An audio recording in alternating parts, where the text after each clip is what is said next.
Aku pernah percaya bahwa waktu bisa menyembuhkan segalanya, bahwa luka akan memudar seiring berjalannya hari, dan rindu akan luluh oleh jarak yang terlampaui. Tapi keyakinan itu hancur seketika saat aku pulang. 10 tahun aku hidup di negeri orang. Bekerja siang malam, menahan lapar dan dingin, demi satu harapan, pulang dengan kepala tegak, dan membawa senyum untuk keluargaku. Istriku, anakku, rumah kecil kami yang dulu penuh tawa.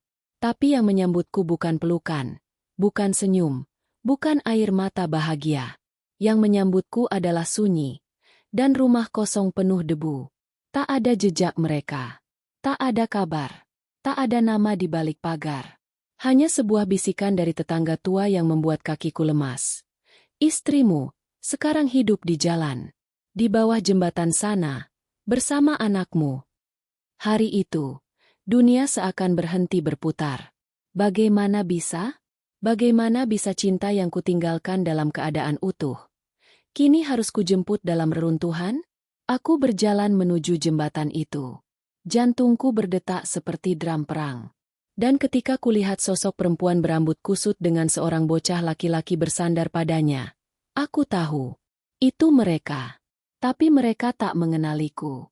Dan aku tak punya cukup nyali untuk berkata, aku pulang. Tapi aku terlalu terlambat. Pesawat itu mendarat mulus di atas landasan yang hangat oleh cahaya sore. Langit Jakarta menyambut dengan awan kelabu yang menggantung, seolah menyimpan jutaan cerita yang tak sempat tersampaikan. Di antara kerumunan penumpang yang saling berebut koper dan sapaan keluarga, berdirilah seorang pria berperawakan tegap dengan wajah tirus dan kantung mata yang dalam. Namanya Fadli. Setelah 10 tahun merantau di Jepang, ia akhirnya pulang. Bukan pulang karena gagal, melainkan karena janji yang terus menghantuinya setiap malam, untuk kembali ke tanah kelahirannya, memeluk istri yang ia tinggalkan, dan mencium dahi anak yang bahkan belum sempat ia gendong waktu lahir. Fadli tersenyum kecil sambil menghela napas panjang.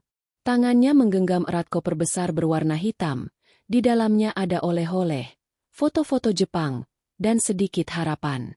Pikirannya terus melayang pada Sari, istrinya, dan Raka, anak yang selama ini hanya bisa ia lihat lewat foto yang dikirim 10 tahun silam. Aku akan mengejutkan mereka, bisiknya sambil tersenyum tipis. Tak ada yang menjemput di bandara. Memang begitu rencananya. Fadli ingin datang tiba-tiba ke rumah lamanya, memeluk mereka di ambang pintu, dan melihat ekspresi kaget Sari saat ia muncul dengan rambut yang mulai memutih dan kulit yang terbakar kerja keras. Perjalanan menuju rumah tua itu terasa asing. Jalan-jalan yang dulu ia lewati tiap hari kini penuh dengan gedung tinggi dan spanduk diskon yang bersaing memekakan mata.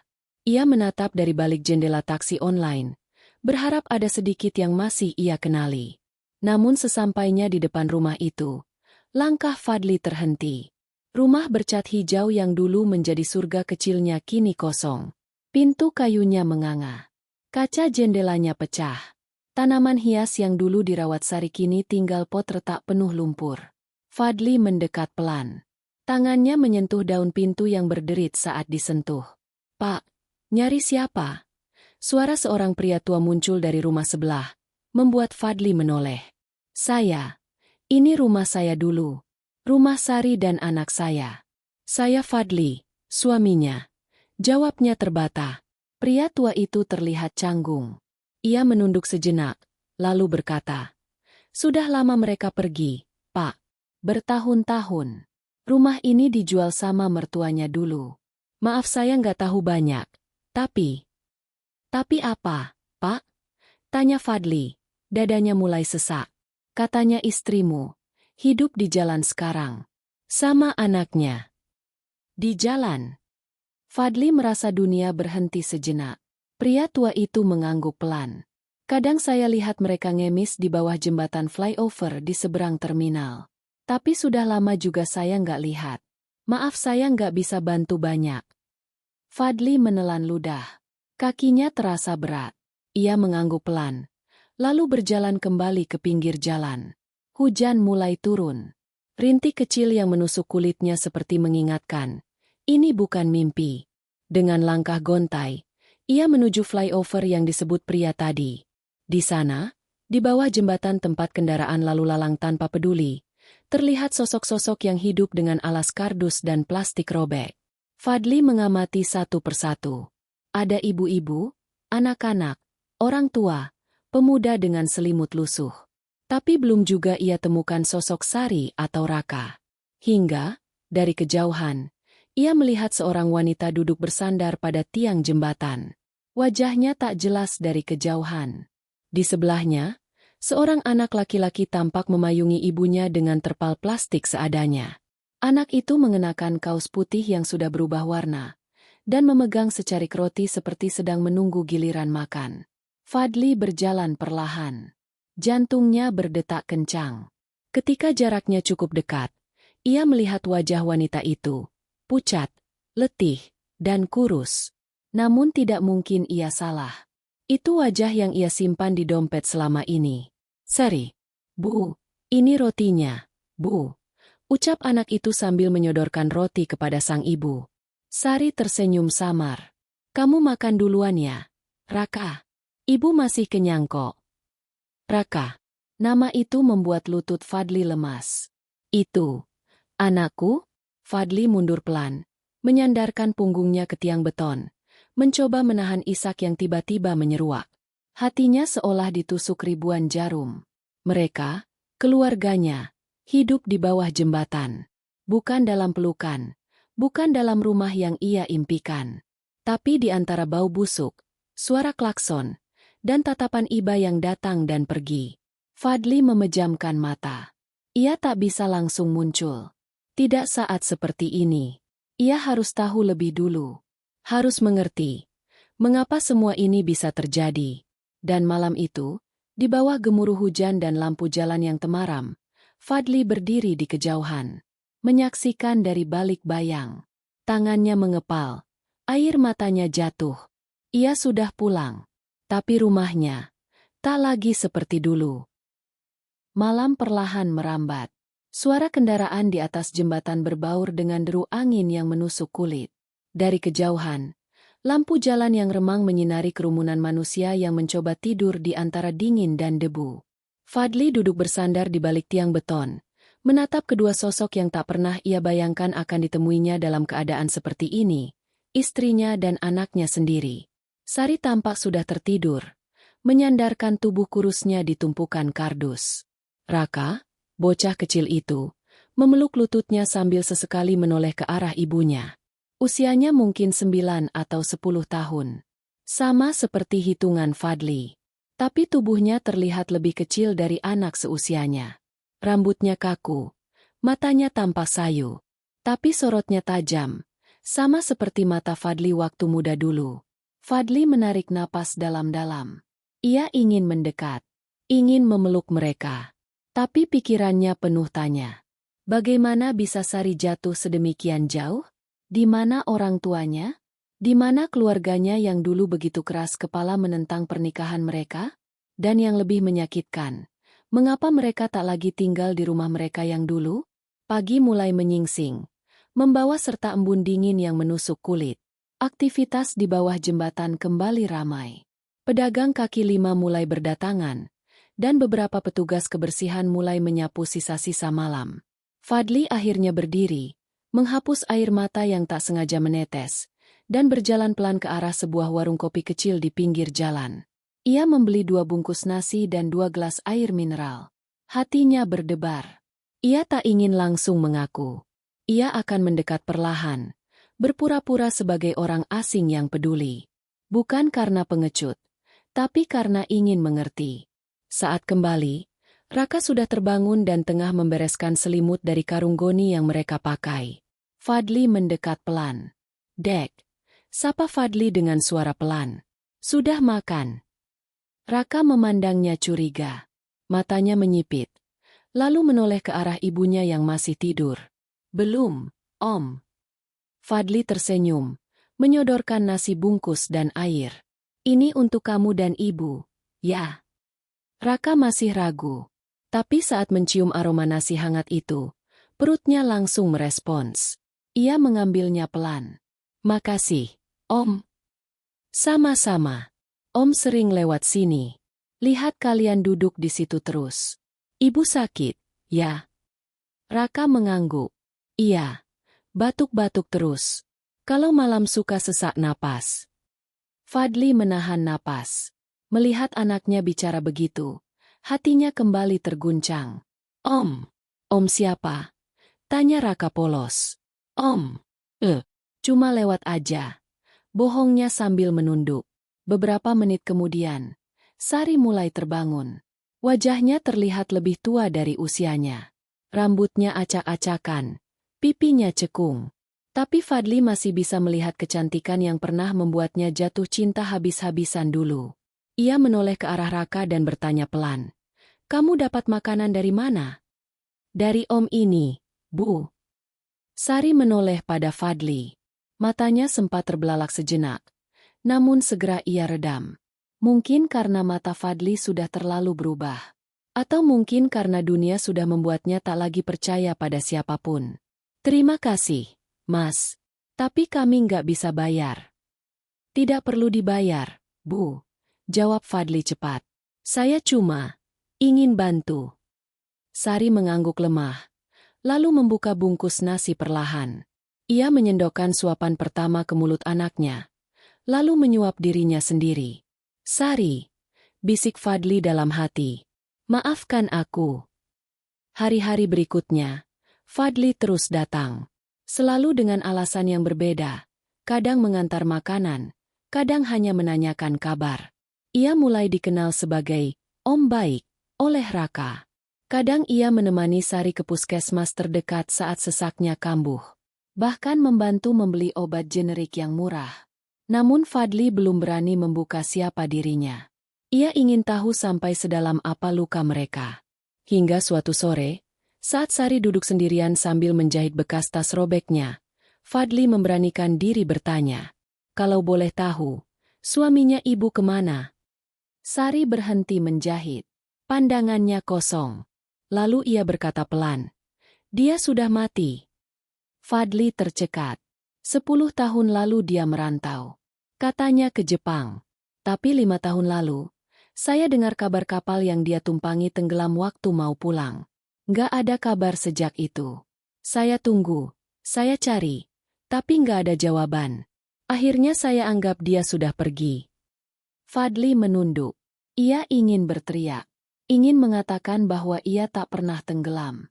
Tapi saat itu, ia memang menghilang. Di tahun kelima merantau, Fadli terlilit utang berat karena temannya menipunya. Ia sempat masuk rumah sakit. Lalu pindah kota, kerja serabutan demi melunasi semuanya. Ia tidak punya akses ke internet. Bahkan kehilangan semua kontak. Bertahun-tahun ia hidup dalam bayangan. Sari melanjutkan lirih. Kami dulu tinggal di rumah mertua. Tapi setelah Fadli dianggap mati, saya diusir. Dituduh bawa sial. Saya hanya bawa Raka dan beberapa pakaian. Sejak itu kami hidup di jalan. Fadli menggenggam lututnya, menahan tangis yang sudah di ujung kerongkongan. Dunia ini kejam, dan ia tak menyangka bahwa keluarganya harus menanggung semua akibat dari nasib buruknya sendiri. Malam itu, Fadli pulang ke penginapan kecil tempat ia menginap. Di dalam kamar, ia menatap cermin. Aku sudah pulang, tapi aku tidak layak pulang sebagai diriku. Aku harus membayar semuanya dulu, pelan-pelan. Dan sejak malam itu, tekad Fadli berubah. Ia tak hanya akan mengobati luka mereka, ia akan menghapus jejaknya yang penuh luka. Dengan atau tanpa pengakuan, ia akan membuat Sari dan Raka berdiri kembali. Meski dari balik bayang. Langit Jakarta muram sore itu. Awan menggantung rendah, seolah menyimpan ribuan kisah duka yang tak sempat disampaikan. Di bawah jembatan yang sudah ia hafal setiap lekuknya, Fadli duduk memandangi Sari dan Raka dari kejauhan, seperti biasa. Tangannya menggenggam secangkir kopi dari warung seberang, tapi tak sekalipun ia meminumnya. 3 hari terakhir, Fadli datang rutin. Kadang pagi, kadang sore, membawa makanan, vitamin, selimut, tapi ia masih menyimpan identitasnya rapat-rapat. Di mata Sari dan Raka, ia hanya Om Baik. Lelaki misterius yang selalu datang membawa sedikit terang di tengah hidup mereka yang muram.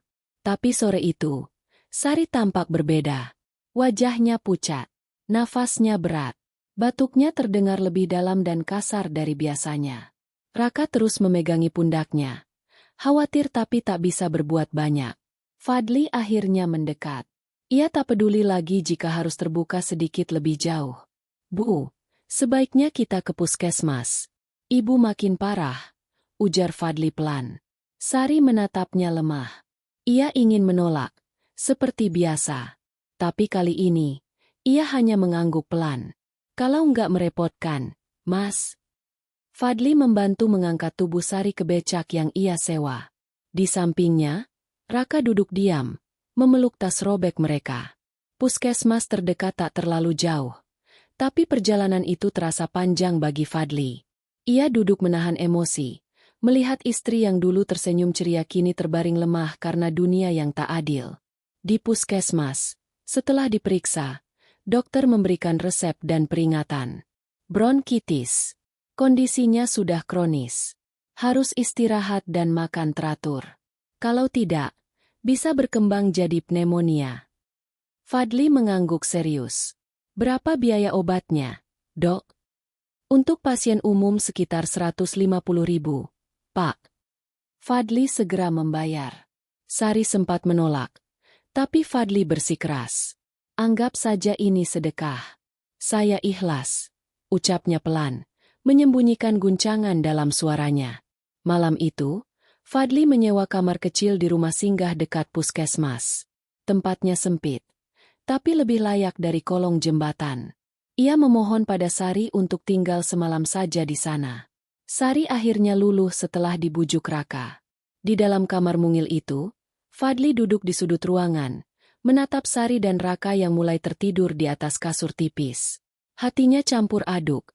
Bahagia karena bisa melindungi mereka malam ini, tapi perih karena harus terus berpura-pura. Esok harinya, Fadli mulai mencari pekerjaan tetap di Jakarta. Ia tak ingin terus jadi bayangan. Ia harus punya penghasilan tetap. Sementara itu, ia meninggalkan sedikit uang saku untuk Sari dan Raka, dengan alasan dari yayasan sosial. Namun saat ia kembali 3 hari kemudian, ia menemukan Sari sedang duduk di depan rumah singgah sambil menangis. Raka berdiri di sampingnya, tampak panik dan ketakutan. "Ada apa?" tanya Fadli cemas. Sari hanya menunjuk ke dalam. Kasur tempat mereka tidur basah kuyup karena atap bocor. Semua pakaian Raka ikut basah. Obat-obatan pun rusak. Fadli menghela napas panjang. Ia memutuskan membawa mereka ke penginapan sederhana yang ia sewa sementara. Kamar sempit, tapi bersih dan kering. Sari sempat menolak, tapi akhirnya luluh saat melihat Raka kedinginan. Beberapa hari berlalu, suasana mulai tenang. Fadli mulai menyusun keberanian untuk membuka siapa dirinya. Tapi sebelum sempat, peristiwa tak terduga terjadi. Suatu malam, saat Fadli pulang membawa makan malam, ia melihat seseorang sedang menarik tas Sari di depan penginapan. Sari berteriak. Raka berusaha merebut tas itu kembali. Tapi pria itu lebih kuat. Tanpa pikir panjang, Fadli melemparkan kotak makan ke tanah dan berlari mengejar pria itu. "Lepaskan!" teriaknya. Perkelahian kecil terjadi. Pria gelandangan itu membawa pisau lipat. Saat Fadli mendorongnya, ia nyaris tertusuk, tapi berhasil menangkis dan menjatuhkan lawannya ke tanah. Beberapa orang mulai berdatangan. Pelaku melarikan diri. Sari menangis ketakutan, memeluk Raka erat-erat. Fadli duduk di tanah, lututnya gemetar. Ini pertama kalinya dalam hidupnya. Ia benar-benar takut kehilangan mereka dalam hitungan detik. "Apa kamu baik-baik saja?" tanya Sari lirih. Fadli hanya mengangguk. Sari menatapnya lama, lalu berkata pelan, "Kenapa kamu selalu datang saat kami jatuh?" Pertanyaan itu menusuk langsung ke jantung Fadli. Ia hampir membuka mulutnya untuk mengaku. Tapi ia menahan. Belum sekarang. "Mungkin, karena saya tahu rasanya jadi kehilangan," jawab Fadli. Sari menunduk. "Saya pernah punya suami yang seperti itu. Tapi dia sudah pergi." Fadli memejamkan mata. Dan malam itu, untuk pertama kalinya sejak ia pulang ke tanah air, Fadli menangis dalam diam, di kamar sempit yang seharusnya jadi tempat tenang, tapi kini menjadi ruang pengakuan yang tertunda. Sudah seminggu sejak insiden penjamretan itu. Sejak malam penuh jeritan dan air mata yang membuat semua batas perlahan retak. Fadli mulai sulit menyembunyikan siapa dirinya. Sikap Sari juga mulai berubah. Lebih lembut, lebih terbuka, meski tetap menjaga jarak. Raka, di sisi lain, semakin dekat. Anak itu kini selalu menunggu Fadli pulang ke penginapan kecil mereka. Kadang menyambutnya dengan gambar-gambar kecil hasil coretan pensil tumpul. Kadang dengan pertanyaan-pertanyaan yang menusuk seperti peluru. Om Fadil kerja apa, sih? Om punya anak juga nggak? Om pernah tinggal di luar negeri ya? Kok bahasa Jepangnya bagus? Setiap pertanyaan membuat Fadli tertawa canggung, sekaligus menyayat di dalam. Ia ingin berkata, aku ayahmu, tapi tenggorokannya selalu tersumbat oleh rasa takut. Takut ditolak, takut dianggap pengecut, atau lebih buruk, dianggap orang asing yang datang hanya untuk menyakiti lagi. Hari itu, Raka demam, badannya panas, wajahnya pucat, dan ia tak mau makan. Sari panik, tapi tak cukup uang untuk membawa anaknya ke klinik. Aku akan cari bantuan, ujar Sari sambil bersiap keluar. Fadli langsung menahan. Biar aku saja. Aku bawa Raka ke klinik langgananku. Sudah biasa di sana, murah kok, katanya meyakinkan. Sari ragu. Tapi Mas Fadil, kami sudah terlalu banyak merepotkan. Kalian gak merepotkan, potong Fadli lembut. Kalian, penting buat aku. Ucapan itu membuat Sari menunduk. Ia tak menjawab, hanya mengangguk pelan. Di klinik kecil itu, Fadli duduk di samping tempat tidur Raka yang terbaring lemah. Dokter sudah memeriksa dan memberi obat. Demam virus biasa, katanya. Tapi perlu istirahat cukup dan makan bergizi. Saat Fadli menyelimuti tubuh kecil Raka, bocah itu membuka mata setengah. Om, bisa nyanyiin lagu, nggak? Fadli tersenyum tipis. Nyanyiin apa? Apa aja. Kayak waktu aku kecil, ibu suka nyanyi. Fadli terdiam. Dengan suara pelan, ia menyanyikan lagu Nina Bobo yang dulu ia nyanyikan untuk janin dalam perut Sari lewat rekaman suara. Satu-satunya cara saat ia masih jauh di negeri orang. Raka tersenyum samar, lalu tertidur. Sari yang berdiri di pojok ruangan, terdiam. Matanya tak lepas dari wajah Fadli. Mas Fadil, katanya lirih. Fadli menoleh. Ya. Kenapa Mas selalu tahu hal-hal yang aku suka? Bahkan lagu yang cuma aku nyanyikan untuk Raka waktu dia bayi. Pertanyaan itu menggantung di udara. Fadli tak bisa mengelak. Aku pernah kenal seseorang. Dia suka kirim rekaman lagu. Aku hafal suaranya. Dan Mas, suaranya mirip sekali. Fadli menggigit bibirnya, lalu berdiri. Ia mengambil dompetnya, mengeluarkan foto lama, potret pernikahan mereka. Waktu itu ia masih berambut rapi, mengenakan setelan biru tua. Sari di sampingnya, tersenyum lebar dalam balutan kebaya putih. Di belakang, orang tua Sari tampak kaku. Fotonya sudah agak pudar. Fadli mengulurkan foto itu. Sari menerimanya dengan tangan gemetar. Wajahnya pucat. Nafasnya tercekat. Ia menatap foto itu lama, lalu perlahan menatap wajah Fadli yang sekarang. Fadli, bisiknya. Fadli mengangguk pelan. Aku nggak tenggelam. Aku terlilit utang, ditipu teman, hidup berpindah-pindah kota. Aku berusaha pulang, tapi dunia seperti tak memberiku pintu. Maaf, Sar. Aku gagal jadi suami. Aku gagal jadi ayah. Sari menjatuhkan tubuhnya ke kursi di belakang. Air matanya jatuh tanpa bisa ditahan. Tangannya menutupi mulutnya, menahan isak. Fadli berjalan pelan mendekat, lalu berlutut di hadapannya. Kalau aku terlalu terlambat, aku bisa pergi. Tapi izinkan aku memperbaiki apa yang masih bisa. Sari menggeleng. Ia menatap Fadli dengan mata merah dan penuh luka. Kenapa? Kenapa baru sekarang? Fadli menjawab lirih. Karena aku baru cukup kuat untuk melihat kamu menderita tanpa menyalahkan diriku sendiri. Suasana hening. Raka masih terlelap. Di luar, hujan turun perlahan. Waktu seakan berhenti di ruangan itu. Sari berdiri. Wajahnya masih basah oleh tangis. Aku nggak bisa langsung percaya. Luka ini terlalu dalam. Tapi aku lihat kamu jujur. Aku butuh waktu. Fadli. Aku butuh waktu. Fadli mengangguk. Aku akan menunggu. Selama apapun itu. Aku nggak akan pergi lagi. Malam itu, Fadli tidur di bangku ruang tunggu klinik. Sari dan Raka di dalam kamar. Ia memandangi langit-langit, tersenyum getir. Satu langkah telah ia ambil. Tapi jalan menuju pengampunan masih panjang. Seminggu telah berlalu sejak Fadli mengungkapkan siapa dirinya.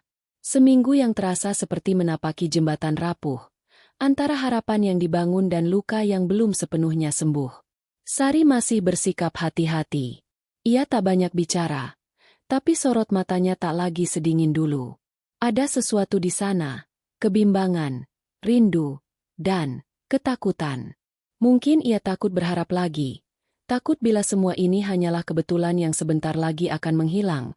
Seperti Fadli yang dulu pernah pergi tanpa kabar. Raka, sebaliknya, makin melekat. Sejak tahu bahwa Om Baik adalah ayah kandungnya, ia menjadi lebih ceria.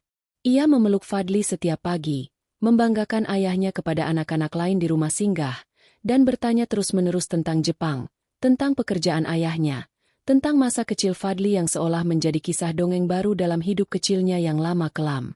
Pagi itu, Fadli mengajak mereka berjalan kaki menyusuri ganggang kota yang penuh mural dan tembok mengelupas. Ada yang ingin aku tunjukkan, katanya dengan senyum kecil. Sari mengangkat alis. Apa itu? Fadli hanya menjawab. Tempat baru, kalau kamu berkenan. Raka menggenggam tangan Sari erat. Ayo, Bu. Perjalanan membawa mereka ke kawasan pinggiran kota. Tempat itu jauh dari gemerlap Jakarta, tapi juga jauh dari suara bising kendaraan dan hiruk-pikuk terminal. Di sebuah gang kecil, berdiri rumah mungil dengan pagar kayu dan tanaman lidah mertua di depan pintu. Sari menatap bangunan itu dalam diam. Rumah siapa ini? Tanyanya. Fadli menghela napas, lalu berkata, aku sewa rumah ini bulan lalu. Saat kamu belum tahu siapa aku. Awalnya kupikir untuk kalian tinggal, tapi sekarang aku ingin kalian menempatinya sebagai keluarga. Kalau kamu bersedia. Sari terdiam lama. Raka menatap ibunya penuh harap. Fadli berjalan pelan ke arah pintu, lalu membuka gemboknya. Di dalam, rumah itu sederhana tapi bersih. Ada 2 kamar kecil, ruang tamu, dan dapur yang masih berbau cat baru. Di meja makan, Fadli meletakkan sebuah bingkai foto kecil. Foto pernikahan mereka yang sudah dibersihkan dari kusam dan debu waktu. Ini bukan rumah besar. Tapi, aku ingin kita membangun ulang semuanya di sini, ujar Fadli perlahan. Sari menyentuh bingkai itu. Tangannya bergetar. Raka sudah melompat kegirangan ke dalam kamar. Tertawa saat menemukan mainan bekas yang dibeli Fadli di pasar loak. Air mata Sari jatuh. Ia menatap Fadli. Aku nggak tahu apa aku siap. Tapi aku ingin mencoba. Fadli tersenyum. Tak berkata apa-apa. Ia tahu, itu sudah lebih dari cukup. Hari-hari berikutnya menjadi titik balik. Fadli mulai bekerja di bengkel kenalan lamanya. Tak mewah, tapi cukup untuk membayar sewa dan makan sehari-hari. Ia juga mulai menabung, sedikit demi sedikit. Sari membuka warung kecil di depan rumah. Ia menjual gorengan, nasi uduk, dan teh manis. Tetangga mulai datang, satu persatu. Sari mulai tersenyum, meski sesekali masih menyeka mata jika mengenang jalan panjang yang mereka lalui. Raka kembali sekolah. Fadli yang mendaftarkannya, mengantar dan menjemput setiap hari. Ia bangga sekali mengenakan seragam merah putih yang bersih dan rapi. Suatu malam, saat bulan menggantung penuh di langit, Raka duduk di pangkuan Fadli di teras rumah. Angin bertiup sejuk. Aroma teh melati menguar dari dapur. Ayah, ujar Raka pelan. Kita nggak akan tidur di bawah jembatan lagi, kan? Fadli terdiam, lalu memeluk anaknya erat. Nggak, nak, nggak akan lagi. Ayah janji. Dari dalam rumah, Sari melihat mereka berdua. Wajahnya lembut. Ia berjalan keluar membawa 2 gelas teh hangat, duduk di samping mereka. Untuk pertama kalinya sejak bertahun-tahun lalu, mereka duduk bertiga dalam satu ruang, satu waktu, satu rasa. Tak ada yang sempurna. Luka itu mungkin tak akan hilang seutuhnya. Tapi mereka belajar menyembuhkannya bersama. Di rumah kecil yang mereka huni, cinta perlahan tumbuh kembali. Bukan karena waktu memaafkan luka, tapi karena hati memilih untuk kembali pulang. Tamat.